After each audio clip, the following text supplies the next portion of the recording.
première émission, Action mieux vivre. Je me présente, Anne-Céline Tremblay, et tout de suite, j'aimerais entrer dans le vif du sujet.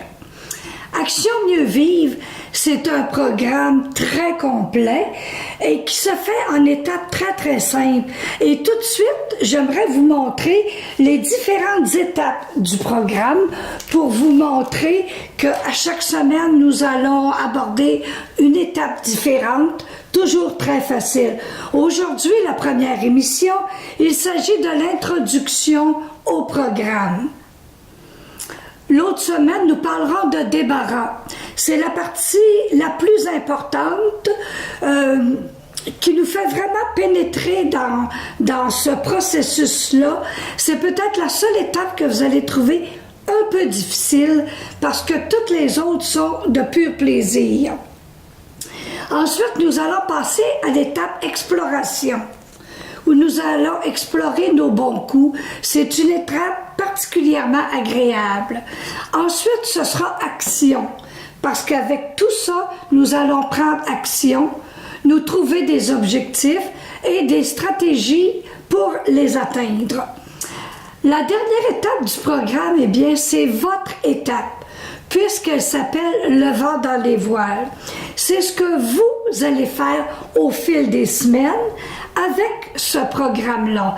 Alors, ne l'oubliez pas tout au long des émissions. Le vent dans les voiles, ce sera votre étape. Maintenant, je vous parle tout de suite de l'origine du programme. Premièrement, j'ai suivi au fil des années beaucoup de cours de formation en développement personnel. J'ai lu énormément.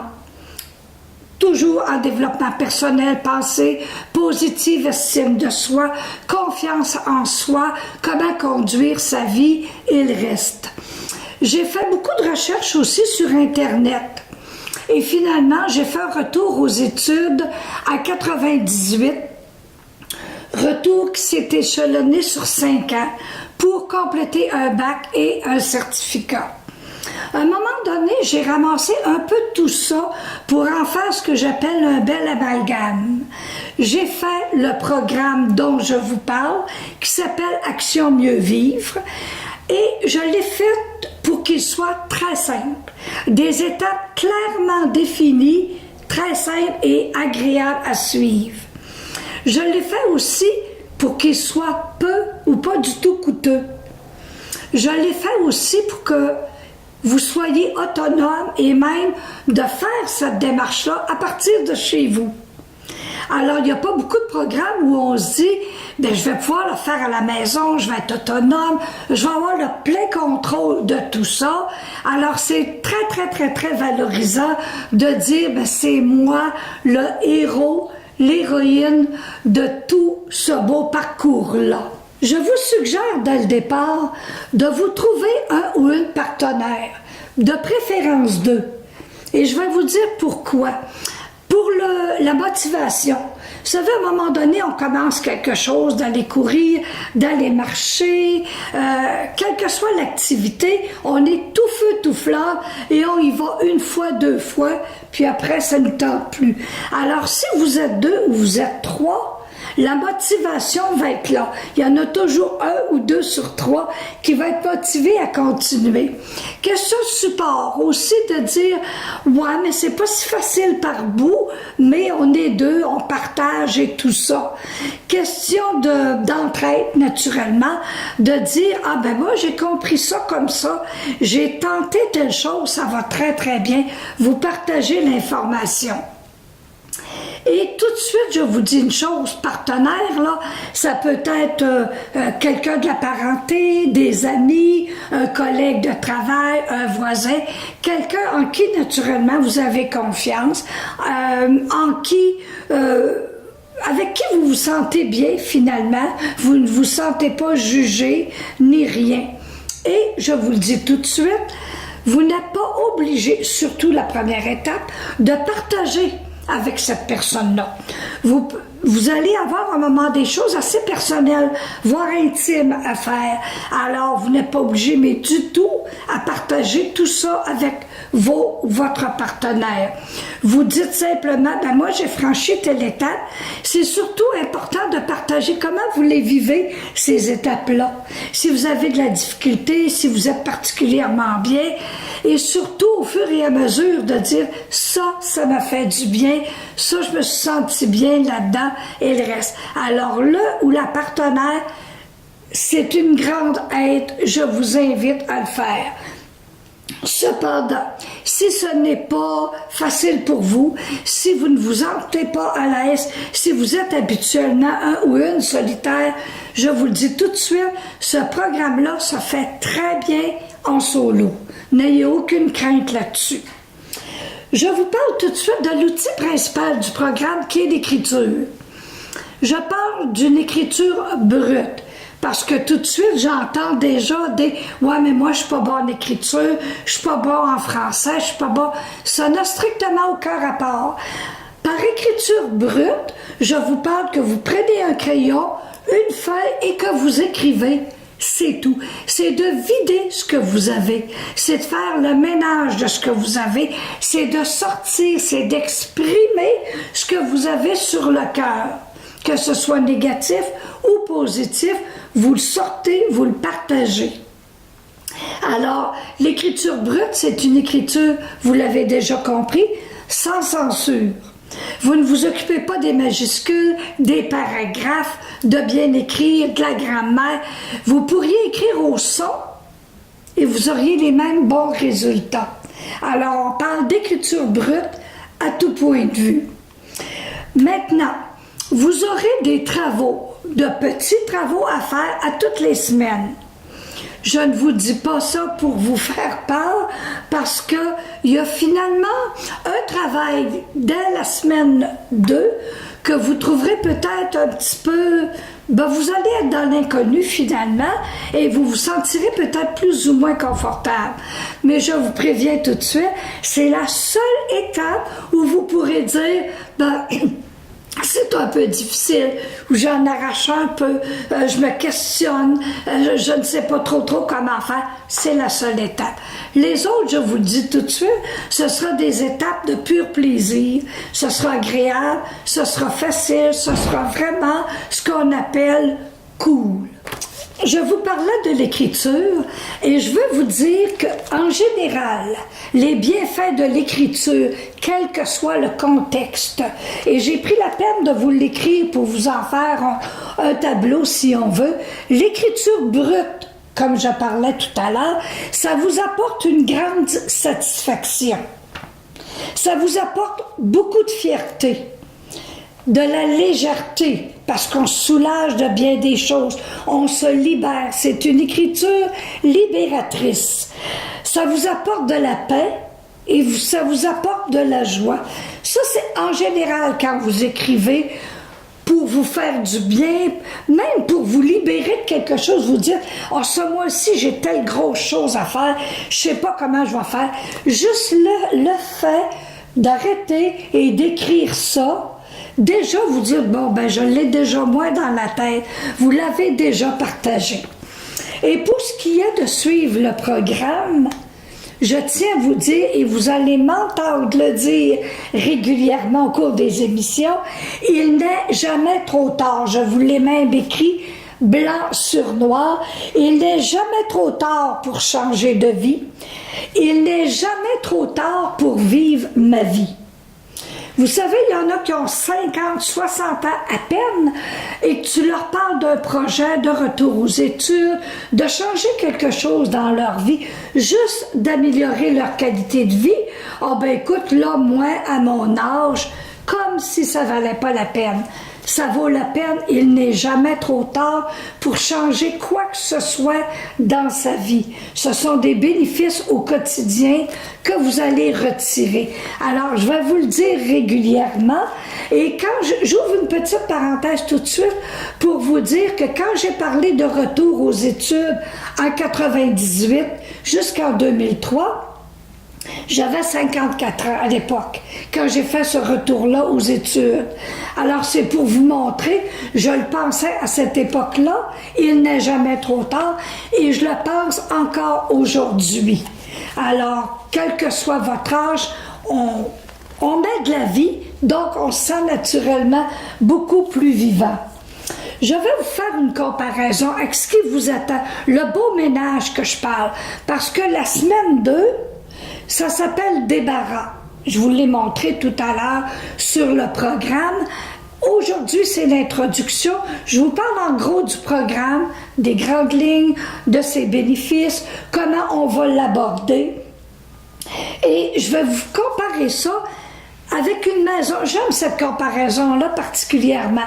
Vous savez, vous venez d'hériter d'une maison campagne, délabrée. Elle n'a pas été habitée depuis, mettons, 5 ou 7 ans.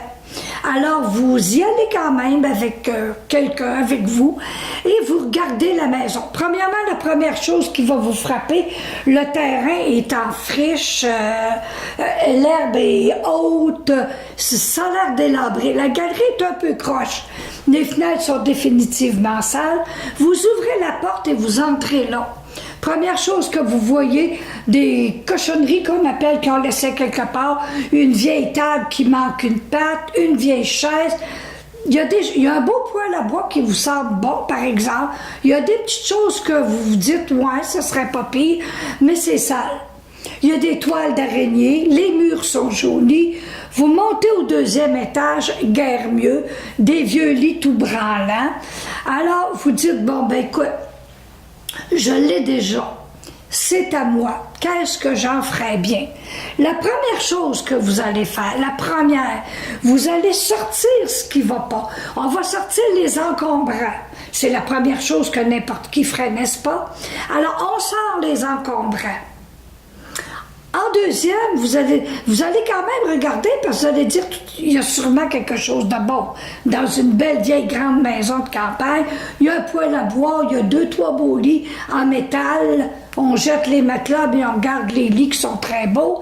Alors, on jette tous les encombrants. Ensuite, la première chose à faire, j'imagine que vous, à grands coups de balai et de balayeuse, vous allez enlever les toiles d'araignée un peu partout dans les coins. Ensuite, vous allez dire, ce serait bien de laver à grand eau, plafonds et murs. OK. Là, vous allez dire, on ne voit pas le diable dehors. Vous allez commencer à laver les fenêtres, en dehors, en dedans. Ensuite, qu'est-ce qu'il vous reste à faire? Vous allez probablement dire, bon, ben, un beau coup de pinceau à grandeur, même si c'est tout blanc, ça va rafraîchir, on va se sentir bien. OK, le ménage est fait, le débarras est fait, c'est propre, le décor est épuré, vous vous sentez déjà mieux. Après ça, naturellement, que la première chose qui va venir à l'esprit, vous allez meubler, que ce soit des meubles usagés très propres ou des neufs, on meuble.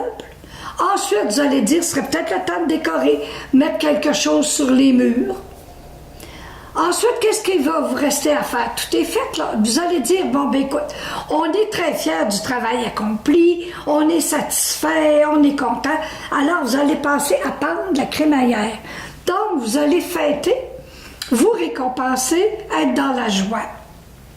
Eh bien, le programme Action Mieux Vivre se déroule, on peut comparer ça nettement à ça. Vous allez faire du débarras. Des vieilles choses là, que vous entreteniez, de la rancune, de la rancœur, de vieille tristesse, une vieille peine, une vieille blessure, d'humiliation, de sentiment d'injustice, débarras. Fait que vous allez faire le ménage de ça. Ensuite, quand je parlais de garder des bonnes choses, nous allons trouver tous nos bons coups, nos bons exploits, nos dons, nos aptitudes, nos talents, nous allons sortir ça. Ensuite, quand on parle de meubler, eh bien, nous meubler, ça va être des objectifs qu'on va se prendre. Des objectifs pourquoi? Pour combler nos besoins et des stratégies pour les atteindre. Ensuite, qu'est-ce qui va rester à faire? Eh bien, justement, c'est là votre étape à vous. Le vent dans les voiles, avec ce que vous allez effectuer au fil des semaines, vous allez avoir le goût de pendre la crémaillère, c'est-à-dire vous allez avoir le vent dans les voiles. Vous aurez le goût sans doute de fêter avec ou sans vos partenaires. Vous allez avoir le goût de vous récompenser, de vous féliciter. Vous allez être très fiers. Parce que quand je vous disais que vous allez éprouver, avec le programme, c'est sûr que ce soit juste un peu mais vous allez être satisfait. Je peux vous donner ma parole là-dessus. Vous allez être plus en paix. Vous allez vous sentir plus léger, c'est bien certain, puisque vous allez avoir sorti des encombrants de votre vie. Alors, vous sentir soulagé, sentir heureux, vous sentir fier de tout le travail accompli, content, et vous allez avoir le goût probablement de partager ça. Et c'est une démarche qui se fait n'importe quand. Là, vous le faites maintenant, mais dans 3 ans, dans 5 ans d'ici, vous allez avoir le goût de dire « Oh, j'aurais le goût de refaire ce processus-là » et ce sera encore une fois pour votre plus grand bien. Maintenant, je vais vous parler de ce que j'appelle la liste noire. La liste noire, c'est la liste des personnes à qui vous en avez voulu ou à qui vous en voulez encore depuis des années. On dit souvent, c'est peut-être pas une belle expression, mais elle est vraie et on s'en sert régulièrement, avoir des petites crottes sur le cœur. On dit ça. Et puis donc, vous me pardonnerez l'expression, j'espère. Et puis, mais il y en a que c'est vraiment, là, ça fait des années, hein. Puis je vous mets tout de suite sur une piste. Ça peut être un ancien professeur qui vous a humilié, qui vous a rabaissé. Ça peut être une ex-copine qui vous a trahi, trompé. Ça peut être un père qui a été abusif à votre endroit. Ça peut être une mère qui vous a abandonné. Ça peut être, c'est sûr qu'on va en venir aux 5 grandes blessures de l'être. 5 blessures, les 5 grandes blessures, si on les prend une en bas de l'autre, ça fait, je vais vous montrer, ça fait le mot trahi. Je vous dis ça, pas parce que c'est d'une extrême importance, mais pour que vous vous en souveniez. On a le mot trahi, T-R-A-H-I, qui veut dire les grandes blessures de l'être, c'est trahison. Alors, pensez là s'il y a des personnes qui vous ont trahi au fil des années et vous pouvez aller très très loin, le plus loin que vous pouvez. Rejet, abandon, humiliation et injustice. On a souvent éprouvé un profond sentiment d'injustice. Alors ça, je vous parle de ces 5 grandes blessures-là, juste pour vous aider à établir votre fameuse liste noire. Vous vous dites, oui, c'est vrai qu'une telle m'a humilié, un autre m'a trahi. Alors, il y a d'autres blessures, pas probablement, certainement d'autres blessures que vous pensez que dire oui, mais moi, il y a un tel qui m'a fait ça, une telle. C'est juste pour vous souvenir des noms des personnes. Alors, votre premier travail que je vous demande, c'est ça. Faites la liste homme, femme, enfant. Un enfant qui a été particulièrement ingrat. Qui vous voulez, un voisin qui vous en a fait arracher. Alors, cette semaine, c'est le premier travail que je vous demande. La liste noire.